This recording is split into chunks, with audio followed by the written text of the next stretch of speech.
बच्चों आज हम बात करेंगे द अर्लियर स्टेट्स की, यानी कि द 16 महाजनपद्स की। तो देखते हैं भाई कि कहानी कहां से शुरू होती है।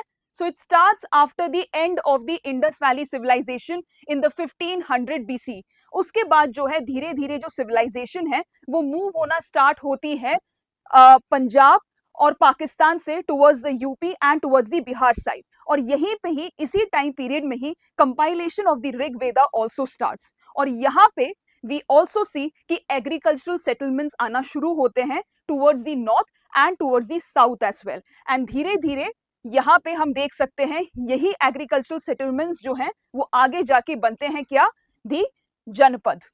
जनपद का क्या मतलब होता है यहाँ पे, जन यानी कि पीपल एंड पद यानी कि people settling in a particular area. So that is what is called as janapada. और इसी टाइम पीरियड में हिंदुइज्म के साथ साथ प्रोमिनेंस लेती है कौन से रिलीजन्स, जैनिज्म एंड बुद्धिज्म। तो याद रखिए जैसे जैसे एग्रीकल्चर सेटलमेंट्स आते हैं, अर्बन सेंटर्स बनने चालू हो जाते हैं, उसी टाइम पीरियड में Jainism and Buddhism takes prominence. और इसी दौरान जनपद से 16 महाजनपद्स अपीयर होते हैं। कितने होते हैं? 16 महाजनपद्स। तो यहाँ पे देखते हैं बच्चों हम एक बार मैप कि कौन से 16 महाजनपद है। ये आपके एनसीईआरटी में भी मेंशन्ड है। तो यहाँ पे कुछ important only I am going to mention. First is Kuru, जिसका कैपिटल है इंद्रप्रस्थ। पांचाल, अहिष्यत्र, और एक और इसका कैपिटल है which is called as Kampilya. यहाँ पे आता है काशी, जिसका कैपिटल है वाराणसी। एमपी में आते हैं भाई दो महाजनपद, एक है उज्जैन, जिसका the Ujjain is the capital of Avanti. So Avanti is the name of the mahajanapada. और यहाँ पे आता है छेदी, जिसका कैपिटल है त्रिपुरी। तो आप देख सकते हैं सिटीज जो उज्जैन हो गया और यहाँ पे हो गया काशी, ये एंशियंट सिटीज हैं। और आज ये सिटीज क्या है, पिलग्रिम साइट्स भी हैं। और यहाँ पे बच्चों सीयूईटी के लिए आपको याद रखना है कि कौन सा ईस्टर्न और वेस्टर्न मोस्ट महाजनपद है। तो यहाँ पे आप देख सकते हैं गांधारा, यहाँ पे एंड गांधारा कहाँ पे? अफगानिस्तान में। तो आप जरा सोचिए, अफगानिस्तान से लेकर बिहार बंगाल तक 16 जनपद जो हैं दे आर स्प्रेड आउट। और जो सदर्न मोस्ट है वो है अशमाक, विच इज इन महाराष्ट्र। ठीक है, महाराष्ट्र बॉर्डर उसी रीजन में आता है। और यहाँ पे जो आप देख सकते हैं ईस्टर्न मोस्ट जो महाजनपद है वो है वंगा। हालांकि we don't know what is the capital of Vanga, but you should remember कि ईस्टर्न मोस्ट है वंगा, वेस्टर्न मोस्ट पे है गांधारा, और जो सदर्न मोस्ट है वो है अस्माक। नॉर्दर्न में बता पाना थोड़ा मुश्किल है, because as you can see Kuru, Panchala और मत्स्य जो हैं ये काफी ज्यादा क्लोजली रिलेटेड हैं, क्लोजली लोकेटेड हैं। तो ये सारे जो है वो यूपी के एरियाज में आते हैं। गांधारा एकमात्र है जो कि एकदम ईस्टर्न मोस्ट में आता है टुवर्ड्स अफगानिस्तान। ठीक है, और आपके लिए रिवाइज करने के लिए इजी में मैंने टैबुलर फॉर्मेट दिया है।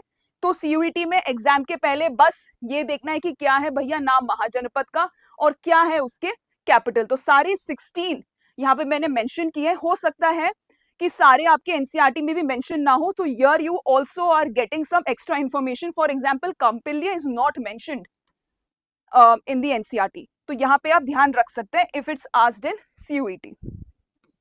अब आते हैं बच्चों टाइप्स ऑफ स्टेट्स में। तो महाजनपद के दौरान भी हम देख सकते हैं कि कुछ अलग अलग तरीके के, कुछ अलग अलग प्रकार के type of states, nature of state exist करते थे। तो सबसे ज्यादा जो कॉमन है वो है मोनार्की। अब मोनार्की का क्या मतलब होता है, that there is only one king and the king is controlling all the resources under his own hand।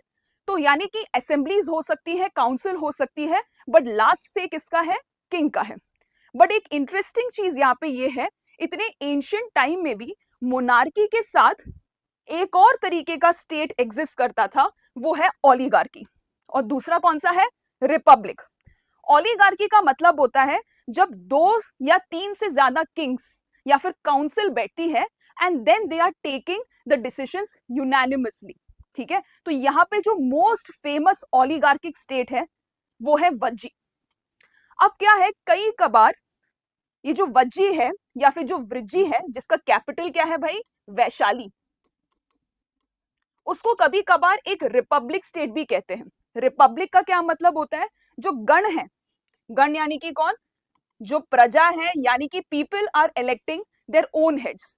But हम अभी इस स्टेज पे बता पाना मुश्किल है कि या वाकई में वैशाली वॉज अ रिपब्लिक और नॉट, बट कई कबार किसी ना किसी सोर्सेज में I have seen that Vaishali is also mentioned as a republic, but actual में अगर देखा जाए and even if you read your NCERT, Vaishali is mentioned as what, an oligarchic state. क्या होता है oligarchic state? When the power is exercised by a group of rajas और group of kings. ठीक है बच्चों, अब आते हैं भाई कि ये जो स्टेट है ये जनपद से, ये छोटे छोटे एग्रीकल्चरल सेटलमेंट से स्टेट कैसे बने. तो जब एग्रीकल्चरल का ग्रोथ एक्सपोनेंशियल ग्रोथ पे होता है, एक एक्सपोनेंशियल राइज पे होता है, तो उससे फर्क क्या पड़ता है कि इकोनॉमी में सरप्लस क्रिएट होता है. और जब भी इकोनॉमी में सरप्लस क्रिएट होता है, उस सरप्लस को अदर रिसोर्सेस में या फिर अदर पर्पसेस के लिए उसको चैनलाइज किया जाता है. क्या पर्पस हो सकता है भाई किसी भी स्टेट का? क्या है? सिक्योरिटी के लिए, है ना, वहां के एजुकेशन के लिए, कम्युनिकेशन सिस्टम को स्ट्रॉन्ग करने के लिए. तो जब इकोनॉमी एग्रीकल्चर पे डिपेंडेंट रहती है और वहां पे सरप्लस क्रिएट होता है, तो वहां का जितना भी सरप्लस होता है that is channelised for other things, that is channelised for other purposes. और वही चीज इन जनपद ने की. और उसके अलावा जब आपके पास ज्यादा रिसोर्सेज होता है तो क्या होता है भाई, क्या इशू आता है? सिक्योरिटी का इशू आता है. तो सिक्योरिटी के इशू को रिजॉल्व करने के लिए क्या किया? Fortification of the city started to happen. Why? Just to maintain what? Maintain the safety with in the janapadas. और फोर्टिफिकेशन ऑफ स्टेट्स के बाद क्या आता है? जब स्टेट फोर्टिफाई होता है, now you need what? An army. आपको चाहिए रहती है आर्मी, आपको चाहिए रहती है bureaucracy to maintain the entire state. तो इसी वजह से एग्रीकल्चर के सरप्लस होने की वजह से and because of the extra surplus channelized into other resources and then coming fortification of the cities, a standing army and a bureaucratic system, that is the reason why a Janpad got converted into a Mahajanpad. And we have in India 16 Mahajanpads. इन 16 महाजनपद में एक सबसे powerful महाजनपद emerge होके आता है and that is the Magadha mahajanapada, जिसका कैपिटल है राजगृह. और राजगृह का क्या मतलब होता है कि अ हाउस ऑफ राजा. ठीक है, तो इसी को ही एज अ कैपिटल नेम दे दिया गया. यहाँ पे आप देख सकते हैं बच्चों कि पहले मगध का जो कैपिटल है वो रहा है राजगृह, उसके बाद उसका कैपिटल बना है पाटलिपुत्र. तो ये जो इलाका है, ये जो यूपी बिहार का जो एरिया है, this is very much fertile land और यहाँ पे मिनरल रिसोर्सेज भी बहुत अच्छी तरीके से मिलते हैं. इसी वजह से आप देख सकते हैं क्यों maximum mahajanapadas are located in these regions. और उसमें सबसे पावरफुल आता है द मगधन एम्पायर. यहाँ पे भी मैंने यही चीज मेंशन की है कि एग्रीकल्चर काफी प्रोडक्टिव थी. उसके बाद iron mines, even today Jharkhand और Bihar area is known for their iron mines. उसके बाद because of the forest areas यहाँ पे टिम्बर की अवेलेबिलिटी रहती थी. और टिम्बर के अलावा इंडियन आर्मी की एक और बहुत अच्छी बात ये थी एंशिएंट टाइम से लेकर कि हमारे पास थे elephants and we used them very strategically in our standing army. इस वजह से जो है अलेक्जेंडर की जो आर्मी थी, when it wanted to invade India, they were very fearful of the Magadhan army. Let me change the colour. Yes, तो जब अलेक्जेंडर द ग्रेट चाह रहे थे कि भाई इंडिया को वो इन्वेड करे, तब उनको डर था, उनके आर्मी को डर था किसका? द मगधन डायनेस्टी का. उसके अलावा भी यहाँ पे बहुत सारे डायनेस्टीज आए जिन्होंने बहुत सारे पॉलिसीज बनाए थे. वो कौन से डायनेस्टीज थे? हरियंका डायनेस्टी. और हरियंका डायनेस्टी के the most popular rulers were Bimbisara and Ajatashatru.